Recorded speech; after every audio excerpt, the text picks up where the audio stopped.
आपल्या गोट्यामध्ये आज एक अशी केस आली की गाईचं टेम्परेचर नॉर्मल 101.5 पण गायीनं खाणं पिणं बंद केलं. अशामध्ये आपल्याला काय ट्रीटमेंट करायची हे महत्वाचं आहे सगळ्यात. तर आपण काय ट्रीटमेंट केली व्हिडिओमध्ये बघणार आहे. व्हिडिओ जर आवडला तर लाईक करा, चॅनलवरती नवीन असेल तर चॅनलला सबस्क्राईब करायला विसरू नका. नमस्कार मित्रांनो, शेतकरी आणि टेक्नॉलॉजी आपल्या युट्यूब चॅनलमध्ये स्वागत आहे. मित्रांनो, ज्या टायमिंगला आपण 11 वाजता गायीला खाया टाकलं ना, त्या टायमिंगला गायीनं खाणं पिणं बंद केलं होतं आणि आपण चेक केली गायला. त्या टायमिंगला आपल्याला समजलं की गायीचं पोट हे जाम आहे, म्हणजे गायीचं रुमन हे जाम झालेलं आहे. त्यामुळे गायीनं खाणं पिणं बंद केलं होतं. टेम्परेचर चेक केलं तर टेम्परेचर नॉर्मल होतं गायीचं 101.5. गायीचं टेम्परेचर काय होतं की गायीचं टेम्परेचर हाय असतं किंवा गायीचं टेम्परेचर लो असतं, त्या टायमिंगला सुद्धा गायी खाणं पिणं बंद करतात. पण पहिल्यांदाच केस अशी झाली की गायीचं टेम्परेचर नॉर्मल होतं आणि गायीनं खाणं पिणं बंद केलं. अशा टायमिंगला आपल्याला गायीचं रुमन हे चेक करणं खूप महत्वाचं असतं. गायीचं पोट हे चेक करायचं असतं. गायीचं पोट हे जॅम झालं होतं. आपल्याकडे रुमेरिक पावडर नव्हती, तरी आपण काय केलं मित्रांनो की टेम्परेचर नॉर्मल असल्यामुळं आपण मेलोनेक्स वापरलं, त्याचबरोबर एनड्रो वापरलं आणि कॅडेस्टिन 5 ml वापरलं. तर मित्रांनो, ट्रीटमेंटमध्ये हे औषधं का वापरले आता सगळ्यात महत्वाचं, एक अँटीबायोटिक वापरलं आपण एनड्रो आणि दुसरं वापरलं मेलोनेक्स. कारण गायीला कोणत्याही प्रकारची कणकणी येऊ नये म्हणून आपण मेलोनेक्स वापरला आणि कॅडेस्टिन हे आपण रिॲक्शनवरती वापरतो.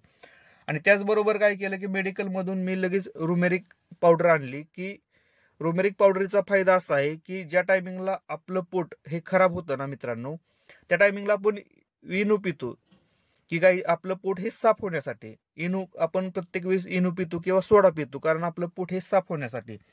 रुमेरिक पावडर त्याच प्रकारे काम करते गायींमध्ये की गायीचं पोट साफ करण्यासाठी आपल्याला रुमेरिक पावडर वापरायची. कारण रुमेरिक पावडर पाजल्यानंतर गायीचं पोट हे साफ होतं. आपण ज्या टायमिंगला 11:30च्या रेंजमध्ये पावडर पाजले ना रुमेरिक, साधारणतः 3 ते 4 वाजता गायीनं काळं शेण टाकलं. कारण जे पोट पॅक झालं होतं ना, जे शेण जे अडकलं होतं ना, ते पूर्णपणे बाहेर पडलं. काळ्या कलरचं शेण पडलं. आणि साधारणतः 5 ते 6 वाजता आपण ज्या टायमिंगला गायीला परत वैरण टाकली ना, गायीनं वैरण खायला चालू केली. मित्रांनो, अशा प्रकारे आपल्याला ट्रीटमेंट घरच्या घरी करता आली पाहिजे. आपल्याला समजलं पाहिजे की गायीला काय झालंय नक्की. कारण आपण जर डॉक्टरांना कॉल केला ना, तर काय होतं की आता हा जो खर्च आहे ना माझ्याकडे, फक्त 100 ते 150 रुपयामध्ये हे पावडरचा खर्च फक्त झाला.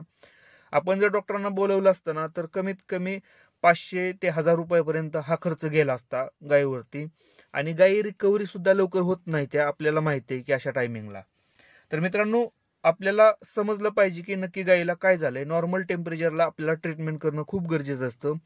आणि कधी पण लक्षात ठेवायचं की गायी ज्या टायमिंगला आजारी पडते किंवा खाणं पिणं बंद करते ना, ट्रीटमेंट करताना किंवा ट्रीटमेंट करण्या अगोदर गायीचं टेम्परेचर चेक करणं खूप महत्वाचं असतं. कारण ज्या टायमिंगला नॉर्मल टेम्परेचरला ट्रीटमेंट वेगळी राहते, टेम्परेचर जर कमी असेल नॉर्मल टेम्परेचरच्या, त्याची ट्रीटमेंट वेगळी असते. आणि टेम्परेचर जर हाय असेल तर त्याची ट्रीटमेंट वेगळी राहते मित्रांनो.